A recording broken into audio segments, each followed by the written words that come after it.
शेतकऱ्यांसाठी सांगलीत आज विजयी मेळाव्याचे आयोजन। मेळाव्यात केजरीवाल, राजू शेट्टी एकत्र। श्वेतपत्रिकेत कुणावरही आरोपपत्र नाही किंवा कुणालाही क्लीन चिट नाही, मुख्यमंत्र्यांचं स्पष्टीकरण।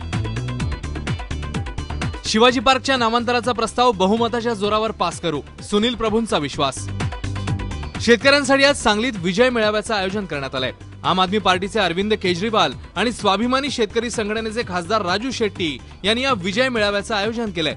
रोह्यात केजरीवाल आणि शेट्टी एकत्र आले होते, त्यानंतर आज त्यांनी सांगलीत रॅली काढली आहे। सिंचनावरची श्वेतपत्रिका म्हणजे कुणावरही आरोपपत्र नाही किंवा कुणालाही क्लीन चिट मिळालेली नाही, असं मुख्यमंत्री पृथ्वीराज चव्हाण यांनी एबीपी माझाला दिलेल्या एक्सक्लुझिव्ह मुलाखतीत स्पष्ट केलंय।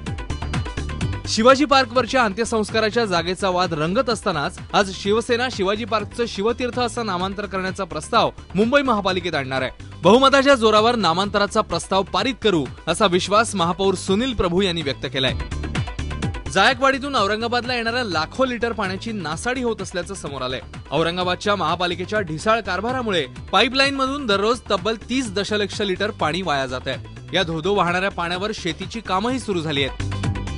मुख्यमंत्री पृथ्वीराज चव्हाण यांच्या गावाशेजारील वाडीतील एका महिला पोलीस कर्मचाऱ्याने विषारी औषध घेऊन आत्महत्या केली आहे। सातारा जिल्ह्यातील पाटण तालुक्यातील कुंभार गावच्या पंचक्रोशीतल्या स्वाती वरेकर मुंबईतील ताडदेव पोलीस स्टेशनमध्ये नियुक्त होत्या। कृपाशंकर सिंग यांच्या बेहिशेबी मालमत्तेप्रकरणी आज सर्वोच्च न्यायालयाने एसआयटीला फटकारलंय। चौकशीचा रिपोर्ट आतापर्यंत का सादर केला नाही असा सवाल सर्वोच्च न्यायालयाने विचारलाय। या प्रकरणी तपासाचा अंतिम रिपोर्ट सादर करण्यासाठी 8 आठवड्यांची मुदत आज एसआयटीला देण्यात आली आहे। मुंबई पोलीस आयुक्तांच्या देखरेखीत हा तपास सुरू आहे। नाशिक जिल्ह्यातल्या चांदवड तालुक्यातल्या धोडप किल्ल्यावर गिर्यारोहणासाठी गेलेल्या पुण्याच्या वयोवृद्ध गिर्यारोहकाचा मृतदेह रविवारी दुपारी सापडला। श्रीकृष्ण सामक असं या 68 वर्षीय गिर्यारोहकाचं नाव आहे।